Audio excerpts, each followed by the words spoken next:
Hi friends, welcome to Anu's kitchen. Thank you for subscribing my channel. So today recipe వచ్చేసరికి ఆలు వంకాయ curry recipe. మరి అది ఎలా వండాలో ఒకసారి తెలుసుకుందాం.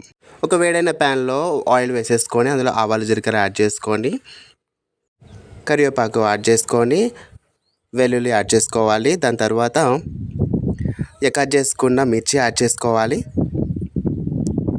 మంచిగా వేగేటట్టు చూసుకోవాలి. అందులో మెంతాకు యాడ్ చేసుకోవాలి, మంచిగా కలుపుకోవాలి. దాని తర్వాత ఆనియన్స్ యాడ్ చేసుకోవాలి.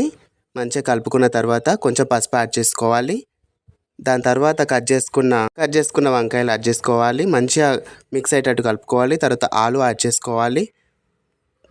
ఓకే, కొంచెం ఉడికిన తర్వాత టమాటోస్ యాడ్ చేసుకోవాలి. కట్ చేసుకున్న టమాటోస్ యాడ్ చేసుకోవాలి. కొంచెం ఉప్పు యాడ్ చేసుకోవాలి, సరిపడంత ఉప్పు. ఎక్కువ తినే వాళ్ళు ఎక్కువ యాడ్ చేసుకోవచ్చు.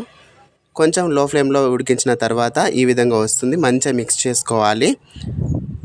మిక్స్ చేసుకున్న తర్వాత లైట్గా వాటర్ యాడ్ చేసుకోవాలి. దాని తర్వాత లాస్ట్కి యాడ్ చేసుకుంటే వేడి వేడి కూర రెడీ.